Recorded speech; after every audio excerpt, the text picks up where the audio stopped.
Welcome to Work of Arts, Culture and Media, a show where we reconnect, reflect, and rediscover the power of shared journeys. I'm your host, Manal Hussain, and this is a special series where we sit down with alumni of the department, the innovators, the leaders, and the changemakers. Each episode dives deep into their stories, their pivotal moments, the unexpected detours, and the lessons they've picked up along the way. Whether you're a student, a recent grad, or someone just curious about where education can take you, this series is for you. So tune in, get inspired, and discover how the past connects with the future, one alumni story at a time. Today's guest, Victoria Addorisio, is an educator who brings her theatre background into the classroom in creative ways. As an associate teacher at Bayview Glen, she blends performance and pedagogy to engage students on a deeper level.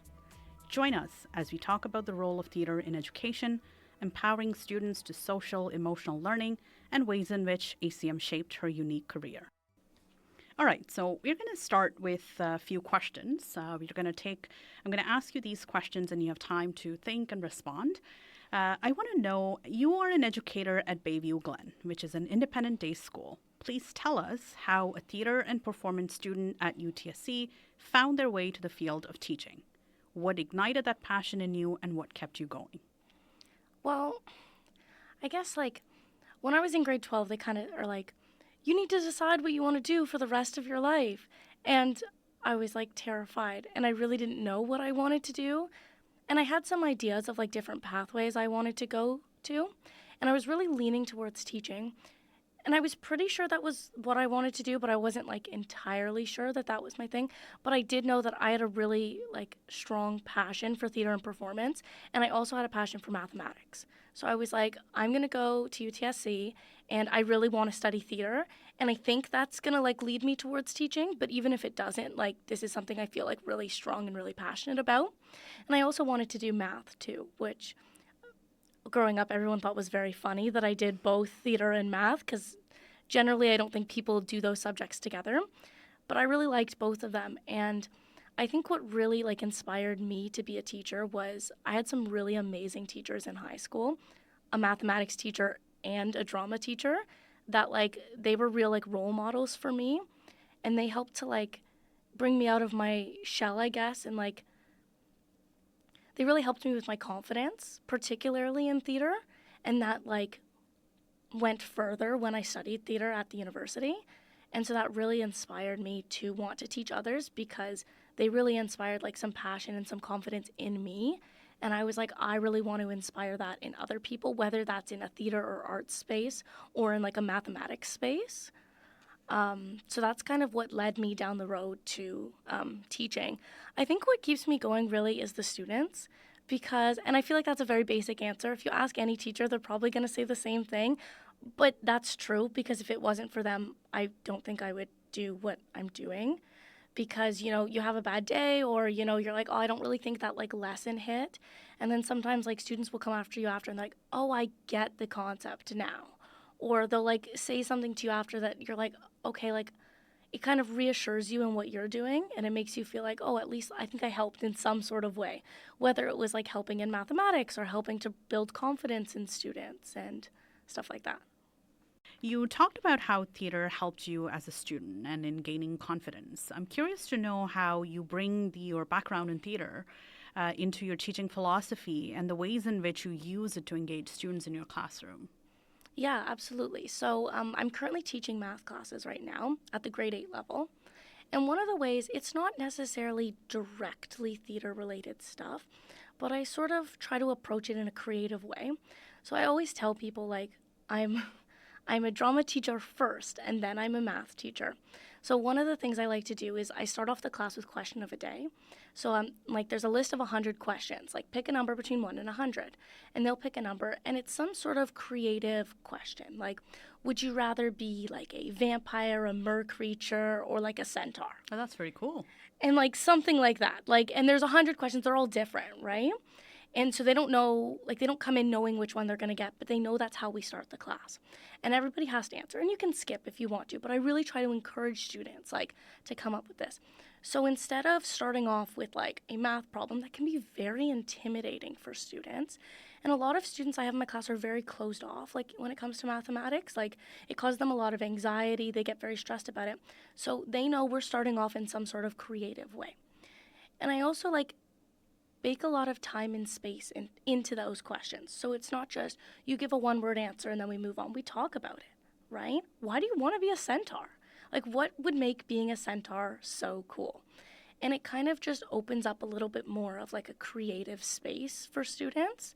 So they start off in sort of a creative mindset and then we kind of work in. And does it directly relate to mathematics? No, not at all. But my biggest goal is to like build confidence in my students. And one of the ways I try to do that is to create a space where they feel comfortable expressing themselves and expressing new ideas. And expressing a new idea on the board in front of a bunch of students may be really scary, but expressing if you'd rather be like a mermaid or a centaur may not be as scary, and everyone's doing it, and it kind of sort of builds a sense of like community. So a lot of like theater things that I do, or it's not necessarily theater things, but like creative and artistic things, I really try to incorporate in my classroom. Right? And it started out as just like a joke with our students. We were talking about eggs for whatever reason. And I was saying, like, hey, you know what, for extra credit, why don't you guys draw like a picture on an egg and hand it in? And I was half joking about it. I didn't expect anybody to do it. And I was shocked at the level of shocked in a good way, the level of like creativity and like commitment that the students, I showed up, I have like a dozen eggs painted like clowns the next day. I think I just realized that students really need that like creative nature nurtured in them, and I think that math can be a very creative subject if you go about it in the right ways and stuff like that. Like we talk about too, like different ways of solving the problem. Like I'm gonna solve it this way. Now you're gonna come up with two other ways to get to the same answer, right?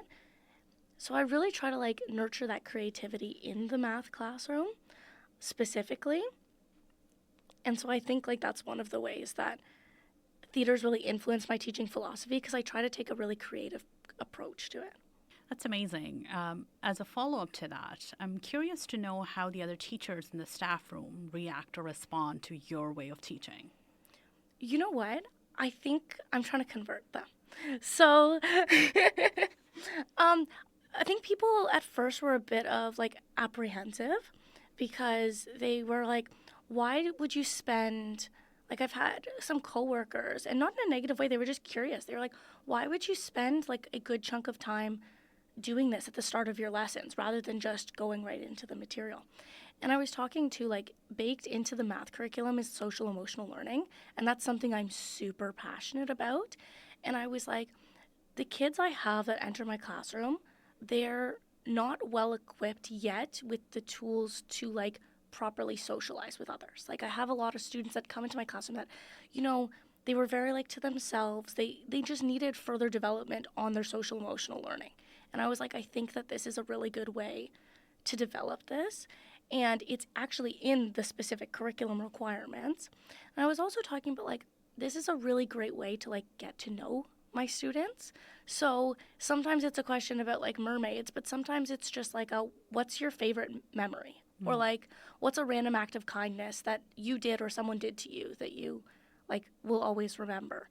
And then you really get to know the students on like a deeper level, which is great for like building connections with students. And then it's great too, like interacting even like with the parents. Like I've had so many calls or like meetings with parents, and I was like, wow, like I didn't know your kid was like a dungeon master for Dungeons and Dragons. Like they told me the other day. And they were like, really? That came up in math class? And I was like, yeah, like they were telling me about it and I learned all about it. And then it really shows the kid and the parent that you're invested in their life, which you are as a teacher. But sometimes it doesn't always come across when you're so focused on like curriculum content. And my school specifically, me specifically as an educator, but also my school, like they really value like the whole child. So like one of our core philosophies is like you really need to nurture like the whole child and everything about them rather than just their academic side. Like yes, academics are a huge importance. That's why they're in school. But I also think that like taking a more creative approach to teaching helps to nurture like the whole child, if that makes any sense. Yes, it does. You talked earlier about helping a child grow as a whole. I'm curious to know more about what is your holistic approach to your pedagogy and how do you bring that to your classroom on a day-to-day basis? Yeah, absolutely. So, one of my passions is social emotional learning, right? And this was something that, I don't know, years ago I would have had like no idea what this was. And it's something that like I've learned more recently. And I find, especially like working with children, it's really important to like develop those skills, right? One of like, I'll tell you about where I've kind of realized this was really important in my classroom, right? A lot of students struggle with math anxiety, period. They just get very stressed out. They're not very confident in their math skills or whatever. And then they see a mark on a test and their emotions get the better of them. So, like, I try personally, like, I think feedback is very important. So, when I hand back, whether it's a test, whether it's a project assignment, anything, I try to write a lot of feedback on this assignment and I give it back to my students. And what I realized is I had a lot of students coming to me without reading anything, just seeing the score at the top and having a really emotional response to this score on their test, being generally very upset because they thought that they would have done better. And I tried to explain to the students, like, hey, why don't you take some time and like read the feedback and then we can go and talk about the mark? Because to me, like, process is a lot more important than product, right? But I found the students weren't in the sort of headspace to do that. First, they had to work on managing their emotional response before they can actually like think logically about, okay, wait, why did I actually get this? What is the feedback? What they needed from me as a teacher in that moment was like, how can I help them manage their emotions first? Then we can actually think logically and go through the test and go through the feedback and stuff. And like, I would joke around and I'd be like, guys, you're coming at me with pitchforks. Like, I wrote you feedback, but I realized that the feedback's not helpful if they can't manage their emotions. So I did some research on this and I ended up bringing to my students what's called like the catastrophe scale. And it's basically like a scale of like 0 to 10 or 1 to 10, depending on however you wanted to do it. And like level 10 is like a level 10 emergency. Like there's a direct threat to your danger, right? There's a fire in the school, right? And level 0 or level 1 is something like, oh, like I forgot my pencil today. Something that's very small. Like it's upsetting. It's a little bit annoying. It might cause a bit of a disruption, but you could solve that on your own. You could ask a friend. You could ask for notes later. There's so many different ways to solve this on your own. And I pulled this up to the students and I had all these like categories ranked with different examples too. What's an example of like a level 4 emergency and ways that you could handle it. So like I think 1 to 4 was ways you could handle these issues on your own. But then when it starts to get like 4, 5, and 6 range, that's something where you need to talk to a trusted adult about, right? Stuff like that. And this one gave students awareness of where their problems lie, like how bad it is, but then also gave them like practical solutions. Like, hey, this is a level 2 problem. I could solve this on my own. I don't need to, but if I'm having a level 7 problem, I can't solve this on my own. I need to go to a trusted adult, right? So that gave them a sort of sense of awareness of like where their problem lies, because I would get like a level 8 reaction to like a level 2 problem, if that makes any sort of sense. And so then we talked about like the first step when you're feeling like overwhelmed about something is figuring out where this problem lies on the scale of a catastrophe scale, right? And before even figuring out the solution to this, right? Figure out where the problem lies and then say like, am I having the correct emotional reaction to this problem? Like if I'm having a level 2 problem, I shouldn't be having a level 10 emergency response, right? I'm going to have more of a emotional response if there's a fire in the school versus if I forgot my pencil, right? So we talked a lot about ways of like managing our emotions, right? And like talked about it explicitly, like not just like you need to manage your emotions, because that's not very helpful for kids. You need to make it very clear. So we talked a lot about like fidget tools. You can use fidget tools if you're feeling overwhelmed. That's a thing that you're allowed to use. And like appropriate ways for using fidget tools so they're not like a toy. Like I'm not just playing with something. I'm using it to help me fidget so that I can stay more focused and attentive during class, right? We talked a lot about breaks and when it's appropriate to take breaks, right? If you're in a situation like an examination situation where you can't leave, you can still choose to take a break. You can put down your pencil, take 5 deep breaths, and that can be your break. If you're in a classroom setting and you're feeling overwhelmed, you can ask a to go to the washroom to take a break, right? So like breaks are important and they might look differently depending on situations, right? Which helps build like situational and emotional intelligence, because if you just say take a break and take a break always looks like going to the washroom, that might not be helpful in every situation where that's not possible, right? We talked a lot about like when to go to a trusted adult, when not to go to trusted adults, who are trusted adults in our life and how that might look differently for different students, and who are like, we have a wellness team at my school, which is fantastic. So I was like, hey, if you're ever feeling overwhelmed, you can always ask me to go to the wellness team. And that is always an option of these are the people that you can always go to, right? This really helped, I think, students realize like be a little bit more self-aware about their reactions to things, because I don't think, because you're kids, you're still like learning and growing, right? So you always don't have aren't super aware of like your reactions to things and how they affect others in the space. So we talked a lot about that, but then it's something that I brought up over and over again in my classroom, because sometimes something would happen and I would say to the students like, what level of a problem is that? And then they would get in the habit of recognizing what level of a problem is that. And then I would say to them, okay, what response are you having? And then they would have to stop and think and be like, yeah, I'm having an appropriate response, or I'm not having an appropriate response. And it wasn't necessarily something to be like condescending. It was just to be like sort of self-aware. And I would do it too. Sometimes in class I would get upset about something, and then I would look at my students and I would say, that was an overreaction because I had a level 10 emotional response to a level 3 problem. And I would create a space where we'd hold each other accountable. So my students would say to me, Miss A, that was a level 10 emotional response. What type of problem was that? Let's rate it on the catastrophe scale. And I would say, no, you're right, because like us adults have to be accountable too for these sort of things. So that was something that I brought into the classroom. And then once we did that, I then took it a step further. So I was like, hey, I know that you guys have a really hard time when you see a number on a paper. Like, I know that is so upsetting to you because you just forget everything on the test. You just see that number and that's it. So I'd say, here's what we're going to do. When I hand back an assignment to you, you're going to have 24 hours where you can't talk to me about the mark. And that's not me saying that I don't want to hear from you or I don't want to hear about the mark. That's me saying, I'm going to give you space to collect your emotions about this because I know that this is an emotional thing for you. And talking about something when you're really have such a heightened emotional state isn't going to be a beneficial conversation for you or for me. And I said to my students, I am so happy to go over this assignment, this test with every single one of you, right? I want you guys to do well, right? I'm happy to go over things. I'm happy to look over for you, but I want it to be a productive conversation. I don't want it to be an emotional response. And hey, I make mistakes too. Sometimes I mark something wrong or I didn't add up all your things correctly. It's not that I'm not happy to change it, but we need to wait 24 hours. And once I started, this was actually something that one of my coworkers told me to do, and it was something that was game changer in my practice. And then I had students coming up to me, they'd be like, it's been 24 hours, I want to talk about this. And I was like, okay. And then we talk about this, and we'd have a much more productive conversation than if we've had it right away.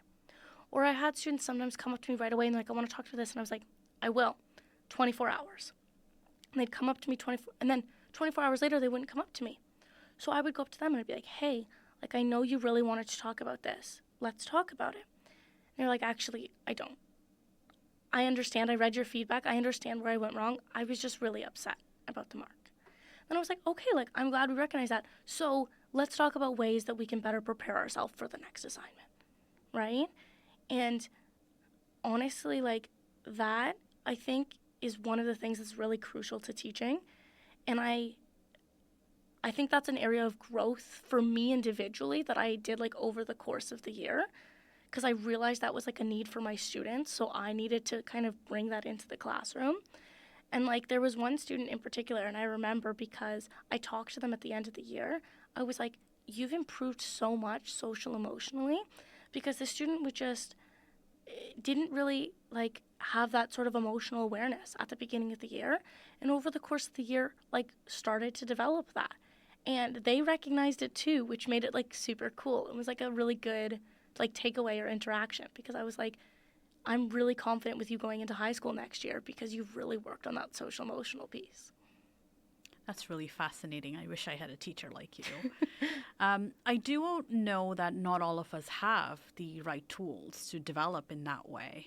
As children, most of us didn't have access to teachers like you or systems that allowed us to grow in that way. What advice would you give to students who are listening in to us now and are aspiring to be educators? How can they develop this tool within themselves so that they can then teach their students about it? I would say just have patience with yourself. Because even me, like, not everybody is going to be perfect all the time. And I didn't start off having teachers who were really great at social emotional learning. I wasn't taught this myself in school. This was not like, oh, I came from a background where I knew a lot about this or whatever. And I just, you have a lot of patience with yourself and you have a lot of patience with your students. And this is something that I think everyone can work on. Like I said, my students will say, Miss A, you're having a level 10 emotional response to a level 2 problem. And just be open to that. Don't be so closed off with, I think people who want to be teachers sometimes come into the classroom and think, I'm the teacher, so I know everything. And I think that can be someone's biggest downfall because you learn a lot from kids. Like I said before, like sometimes children are smarter than adults and they'll teach you so much about yourself, about society, about like social connections and stuff like that. So I think if I were to give advice to like someone who wants to be a teacher or someone who's like worried about that is just be patient, and there's so many tools online, and ask advice if you don't know. And there's so many people that will help you. You talked a lot about the wins with teaching, of how you get to convert teachers or how you get to see your student evolve into a mature individual and helping them gain confidence. I am curious to know about the challenges that are faced by teachers at the moment that we are in today, specifically for those in the arts. How can future teachers prepare themselves to mitigate those challenges? I think that there are a lot of challenges that teachers face now, particularly in the arts. So I'll talk a little bit about, I ran a play at my school, and it was for the prep school. So it was grades 6 to 8, and anybody could go and join the play. And I did it with one of my coworkers. And one of the challenges that we talked about a lot, and I actually brought this up because I was really passionate about it because I wrote my thesis about this in my master's program, particularly about teachers in the arts or teachers in like a drama specific field they face with assigning gendered roles to students. How do you go about that in like an ethical way, right? Because there's so many different layers to that, right? Me particularly as an educator, I want to create a space for students to explore gender, right? Where if they want to play a role that doesn't align with their gender, they have the space to do that, but also in a way that's like ethical and not stereotypical. That's not making fun of people. That's not like appropriating queer voices, right? And so I actually struggled with this while I was running the play for this school because we had a lot more female identifying students audition for the play than males. And the play that we wanted to go with had like a pretty split mix between female and male characters. And so I talked a lot with my coworkers and administration about like, how can we do this in a sort of like ethical way where we allow students to play different roles if they so choose to, but like it's a very complicated and layered issue that I think a lot of drama teachers face because often drama teachers are the ones assigning roles to students, right? So what we ended up doing, which I think for our situation worked very well, is we ended up asking the students, right? And you'd be surprised at how children, I find, sometimes are smarter than adults, like, and they don't always see all these different complications that adults do, I think. So we ended up just being like honest with the students, and we're like, hey, what do you guys think about this sort of thing? And they were like, and we talked about it with our cast, and they were like, well, why don't we tell you if we're okay with playing a male or female character, and then you can assign roles based off that? Because we didn't at this point tell them what the script was or anything. And we're like, okay. So that's what we did. We asked the students in like an anonymous survey, like anonymous as in like they didn't tell each other, but obviously they told us what kind of roles that they were okay with playing. And then we ended up assigning roles, and then we also gave them an opportunity to reflect back on that. Because we're like, okay, you have this role. So like, for example, a female student was playing Sherlock Holmes.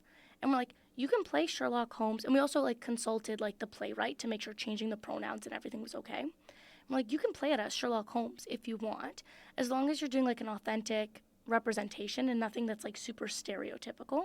Or we can change it to Shirley Holmes and we can change the pronouns and you can play it as a female character. What are you comfortable with it? Like, what are your concerns about this? Right? And we had this conversation with quite a bit of students because we had a lot of females that were playing male characters. And they were like, surprisingly, I'm pretty sure I don't think one of them played him as a female character. I'm pretty sure all of them play them as male characters. And these are grade 6 students too. And they were like, I want to play it as a male character, but I want you to tell me if I'm being stereotypical. And I was kind of like taken aback from that because this is like a grade 6 student. Like these are like kids that are like 10 and 11. And they were really like, we had fun characters. We had like Batman, we had Sherlock Holmes, we had like the Scooby-Doo gang. And they were like, yeah, like I want to play Shaggy from Scooby-Doo as Shaggy. I don't want to play it as like a female version of Shaggy. Like this is such an iconic character. They didn't use the word iconic, but they're like, this is such like a cool character to play. I want to play it as the character. So we worked a lot on like characterization and stuff like that. And like, how can we play gender in a way that's realistic rather than over the top? And that's something that I was really passionate about. And I was really happy to see like, you know, the students to be really passionate and excited about, and so with my coworkers that helped me run this play. And I think that that's a big, I don't want to say issue because I don't think it's a problem, but I think that's a major hurdle for people who teach drama. Like, how do we assign gendered roles to people who want to do gender exploration in a way that's like ethical and in a way that's not stereotypical and doesn't appropriate queer voices? So it's something I'm really passionate about. And yeah, I was really happy with how it turned out. Thank you. You did give an excellent example of the question I wanted to ask, but I'm going to ask you that regardless in case you have other nuggets that you want to share with us. How is the field of theater education evolving? You talked about assigning roles as one of the issues or points of contention. How do you see that field evolving and making spaces for diverse voices? And what new opportunities do you think this presents for practitioners or learners? I think the field of theater is evolving a lot, especially with the use of like technology and social media, because a lot of students, they're really excited about like TikTok and Instagram and all these different algorithms, but I don't think they put the connection together, but that's another space of performance. They'll do all these different performance type videos, but I don't think they see it as a way of performance. And they're just like, oh, like, I'm going to do this funny dance trend, or I'm going to do this thing. And I find it really interesting because those same people, I find oftentimes students would be scared to do that in person in front of their peers. Like, they wouldn't just get up and be like, I'm going to show you this dance I learned online, but they'll happily make an edit and a video of it and they'll post it. So I think it's really interesting because I think performance can often be, it's shifting almost into a new space that was always there, but I feel like it's becoming more prevalent. And even too, like, one of the classes at my school, we do like a problem-based learning class. I'm not teaching it, but I've learned quite a bit about it, where students will be like given a problem in society, and generally grade 8 students, and they're like, okay, great, you've got a space. How are you going to go about addressing this, right? And one of the problems that like a bunch of students were talking to me about, they were really passionate about, was they were given this singer, I don't remember like his name, and a song that he sang. And we actually had the singer come into our school and talk about it and was like, hey, I put this song on Spotify. I'm really not getting a lot of like streams though. Okay, what do you think? What can we do about this? Because I'm not making like a lot of monetary profit off of my streams of Spotify. And a bunch of the girls were like, we're going to make a TikTok trend dance based on the song. And then they're going around and they're asking teachers. They're like, and they have this whole dance routine and this whole video that they've created. And they're like, so what do you think? Like, do you think that this is like, do you think this would go viral? Do you think this would help profit? So like, it also opens a space of like, I don't know, like advertising for different song members, for creating new trends and stuff like that. I also think it opens a space for like social advocacy for online, but I don't have any like specific examples to draw on for that. You did talk about the use of social media and the ways in which it could be used in a positive way.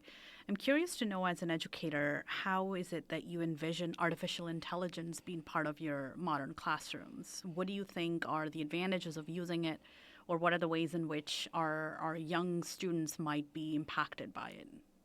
So at the school I work with, they're very pro use of AI, right? So like when we hand an assignment or whatever to students, we have like a front page that outlines all of our like expectations, so it's like standardized. And also on that front page is like how can AI be used in this assignment and how can AI not be used in this assignment. And we talk a lot at my school specifically, like the educators of like this question exactly, like how can we utilize an AI in a way that develops critical thinking in students, right? So, like, instead of just ignoring it and saying, don't ever use AI, it's terrible because it does all the work for you and you're not going to have to think for yourself, we're kind of like, we're now entering an era of technology, of AI. Let's use it to our advantage and let's see the ways we can use it in the classroom and how we can show students how to use it effectively. So, like, one of the assignments I gave my students is we had a math assignment and it was like multi different parts to it. And one of the parts, I gave them a list of questions that weren't quantitative questions, but like qualitative questions, like, is zero an even number? Or what is like practical use of imaginary numbers? And I said to the students, ask ChatGPT, ask an artificial intelligence, ask AI what they think the answer to is. And the kids were like, what do you mean? Why would I ask AI? And I was like, because here's what you're going to do. You're going to ask AI this question. Then you're going to copy AI's response and you're going to submit that to me. But then you're going to do a reflection on the response. You're going to tell me, like, did they use proper mathematical terminology? Was the answer clear and concise? Did it give you the right answer, right? What else did it miss? What else could have it added? Like, do you think AI is a good resource for mathematics? Because this was in my math classroom. And I had the students do that, and it was really interesting to see a lot of the different answers because now they're using AI in a way where they're using it for information, but they're being critical about it. Because sometimes it gave students the right answer, depending on the question, and sometimes it didn't give students the right answer. Or sometimes part of the explanation was wrong. And so then it's getting them thinking about, like, this could be beneficial for, like, getting ideas started. And sometimes it's going to give you the right answer, and sometimes it's not. But we got to be very critical. So yeah, it gave you the right answer, but it didn't really use proper mathematical terminology, let's say, right? So we try to really use AI in my classroom specifically, but also in my school as like a learning tool rather than just be like, ignore it, we're never using AI, and like using it as a starting point to like build critical thinking skills off of, right? They do a great job in English too. Whenever they're like stuck on something, like one of my coworkers is always said to students, okay, so ask ChatGPT, see what it has to say, and use that as a starting point, right? I do think it does have its downfalls though, because I find people can often use it as a clutch and use it as the whole answer rather than thinking critically about it. But I do think it's one of the ways where, as you said, like, what's one of the challenges that teachers face? That is one of the biggest challenges now that teachers are facing is how do we use AI in a classroom that's like a learning tool rather than just, or do we use it at all? Do we cut it? Like, how can we use this to better benefit our students? A teacher's job on paper is a 8 a.m. to a 3 p.m. job, but we both know the realities of being a teacher. It's a job that doesn't really end. You go home and you're prepping for your class next day. You're working on lesson plans. So tell me about how is it that you unplug from work, and what are your hobbies and passions that keep you energized and keep you going? Yeah, absolutely. You know what, I read this quote somewhere that said, work should not be the highlight of your day. You should have other things that help you to like keep you going. And I think about that a lot. I don't know where I read it from, but I've recently been into writing a lot of poetry. And so I do that a lot after work, and I've been going to like different open mic nights to listen to other people perform their piece or to read a part from their book or something like that. I'm also very interested in crocheting. So it's like similar to knitting if you don't know what it is. and I like to make stuffed animals and stuff. I do a lot of reading. So I have a lot of I guess, introverted type hobbies or personal hobbies that I like to do when I get home because I love my job and I'm so passionate about my job, but I don't want that to be the absolute most exciting thing about my day. Thank you for joining us today and for allowing us a glimpse into your teaching philosophy. I'm sure you have inspired many young lives and will continue to do both as an educator as well as through this podcast. Thank you so much for having me. And that wraps up this episode of Work of Arts, Culture and Media. Whether you're just starting your own path or reflecting on how far you've come, we hope these stories inspire you to stay curious, stay connected, and keep writing your own chapter. If you've enjoyed this series, don't forget to follow us at UTSC_ACM for more. Until next time, I'm Manal Hussain, and this is Work of Arts, Culture and Media, where every graduate has a story worth telling.